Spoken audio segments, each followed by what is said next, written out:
என்ன பாக்குறீங்க? பீப்புள் வந்து ஒரு சேஞ்ச் வேணுங்கிறதால விஜய் சூஸ் பண்ணதா சொல்றாங்க. உண்மையிலே ஒரு சேஞ்சா இருந்தது வந்து பாத்தீங்கன்னா, அதாவது திராவிட கட்சிகள் இல்லாம சீமானா இல்ல விஜயா? சீமான் தாங்க. சீமான் வந்து அவரோட கொள்கை, போராட்டம், எல்லா போராட்டத்திலும் அவர் இருந்துக்கிறாரு. சரிங்களா? என்ன அவரோடது அவரை வந்து மக்கள் வந்து ஏற்றுக்கல. அவர் இப்போ தான் எம்பி எலெக்ஷனில் அதுக்கு முன்னாடி 30 லட்சம் ஓட்டு வாங்கினார். இப்போ 8% ஓட்டு வாங்கினார். இப்போ விஜய்ங்கிற ஒரு மாயை வந்து அவர் அடிச்சிட்டாங்க. அதுதான் அதாவது ஒரு நல்ல ஒரு வளர்ந்து வர்ற அரசியல் கட்சி தான் அது. அதை வந்து டவுன் பண்ணி அதான் இப்போ வந்து ஏடிஎம்கே ஃபுல்லாகவே இப்போ தாவேகாவில் சேர்ந்துட்டாங்க. நீர்த்து போன கட்சி அப்படின்னு சொல்கிறாரு. அல்லு சில்லு கட்சி எல்லாம் அவங்களெல்லாம் சேர்த்துறீங்க. அவங்கெல்லாம் ஊழல் பண்ணவங்களும் உங்கள் கட்சிக்கு குட்கா விஜய் பாஸ்கர் அவர் போய் சேர்ந்துக்கிறாரு. குட்கான்னு அவரை இன்னும் எல்லோரும் சொல்கிறாங்க. எப்படி சேர்த்தணும்? அப்போ எப்படி நீங்கள் தூய சக்தி ஆவீங்க? நான் என்ன சொல்கிறேன்னா, மக்கள் உங்களை வந்து இவங்கெல்லாம் வருவாங்கன்னு சொல்லி உங்களுக்கு ஓட்டு போடல. நீங்கள் மாற்றத்தை தருவீங்கன்னா நீங்கள் ஏடிஎம்கேலேருந்து எல்லாத்தையும் இங்கே அந்த மாற்றத்தை தந்துட்டுக்கிறீங்க. அது கிடையாது. இப்போ எம்எல்ஏ எதுக்கு எல்லாத்தையும் ராஜினாமா பண்ண சொல்கிறீங்க? உங்களுக்கு ஷேர் அதாவது தானா வந்து அவங்களே எப்படிங்க ராஜினாமா பண்ணுவாங்க? ஏங்க ஒரு மாதம் கூட ஆகலை இல்லைங்க.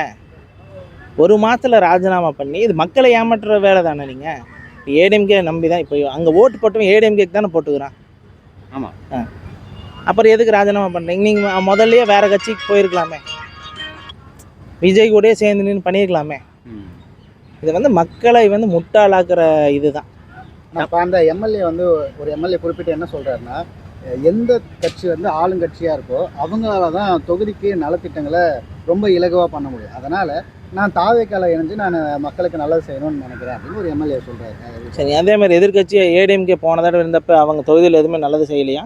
இல்லை அதுக்கு முன்னாடி 10 வருஷம் டிஎம்கே வந்து எந்த நல்ல இதுவுமே எதிர்கட்சியில் பண்ணலையா? பண்ணணும்னு நினச்சா இங்கேருந்து வேணாலும் பண்ணலாம். இவங்களுக்கு மக்களை விட மணி தான் முக்கியம். இப்போது ஒரு அதிமுகலேருந்து ஒரு கேஸ் போட்டிருக்காங்க. அதாவது இவங்க எலெக்ஷன் நடந்தால் நிற்கக்கூடாது, இப்போ ரிசைன் பண்ணணும்.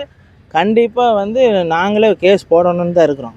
வக்கீலர் பேசிட்டு தான் இருக்கிறோம். கண்டிப்பாக நாங்களே போடுவோம். ஒரு பொதுநல வழக்கு கண்டிப்பாக போட்டால் தான் கரெக்டாக இருக்குது. ஏன்னா இந்த மாதிரி ராஜினாமா பண்ணி மக்கள் வரி பணம் தானேங்க. யார் பண்ணுங்க அது? மக்கள் வரி பணம் தானே. அது கண்டிப்பாக அவங்க வந்து எலெக்ஷனில் நிற்கக்கூடாது, தடை விதிக்கணும் அவங்களுக்கு. அதுதான் எங்களோட விருப்பம், மக்களுடைய விருப்பம். ரொம்ப கண்டனத்துக்குரியதாக இருக்குது.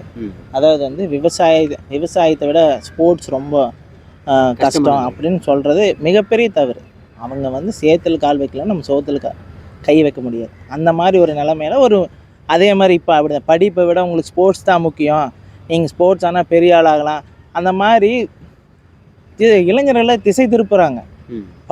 படிப்பு தான் முக்கியம். படிப்பு இல்லாமல் எதுவுமே கிடையாது. அந்த படிப்பை வந்து இவங்க இந்த ஆர்எஸ்எஸ் அஜெண்டா மாதிரி படிக்க விடாமல் பண்ணுறாங்க.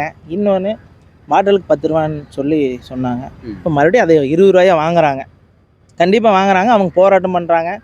நிறையா பிரச்சனை இருக்குது. சரிங்களா? அதே மாதிரி நெல் மூட்டைக்கு வந்து 40 ரூபா வாங்குறாங்க, கமிஷன் அடிக்கிறாங்கன்னு சொல்லி சொன்னாங்க. அதே தான் இப்போ அந்த அமைச்சரே சொல்கிறாரு, 40 ரூபா வாங்குறாங்க. ஆமாம் அப்படின்னு அவரே தானே சொல்கிறாரு. அது ஏன்?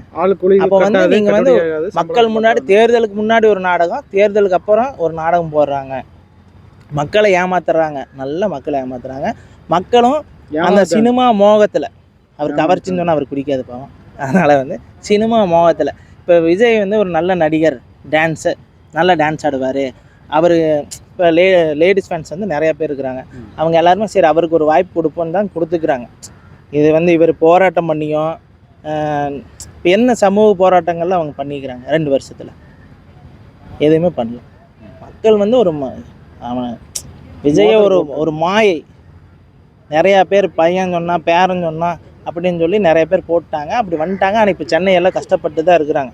எல்லா பக்கம் கரண்ட் இல்லை, தண்ணி வரதில்லை, இந்த மாதிரி நிறைய பிரச்சனை இருக்குது இல்லைங்க. இப்போ இந்த கரண்ட் இல்லாததுக்கு திமுக தான் காரணம் அப்படின்னு சொல்கிறது எப்படி பாருங்க? அதுதாங்க ஃபியூஸ் கேரியல் அந்த வீடியோவில் பார்த்தீங்களா? பகலில் பிடுங்குறாங்க, கரண்ட்டு நைட்டு தானே போகுது. அப்படி ஏதாச்சும் செட் பண்ணி வச்சுக்கிறாங்களா? இது எல்லாமே வந்து பழி போடுறதை விட அவங்க வந்து ஆட்சி மேலே அக்கறையாக சேர்த்து என்னென்ன பிரச்சனை என்னென்ன பண்ணணும்னு அவங்க தான் முன்னெடுப்பு பண்ணணும். ஒவ்வொரு துறையிலும் என்னென்ன குறை இருக்குது. சரி, நீங்கள் மாற்றத்தை நோக்கி வந்துட்டாங்க, இல்லை நான் மாற்றத்துக்கு உண்டான ஆளுன்னு சொல்கிறீங்களா, என்னென்ன குறை இருக்குது நீங்கள் தானே பார்த்து பண்ணணும். மறுபடியும் திமுக, மறுபடியும் அதிமுக, இது வந்து பிஜேபி வரும், இன்னி நேரு சொல்லிகிட்டே இருப்பாங்க. அதே ஃபார்மெட்டு தான் இவங்க பண்ணிகிட்டு இருக்கிறாங்க. இன்னி திமுகன்ட்டு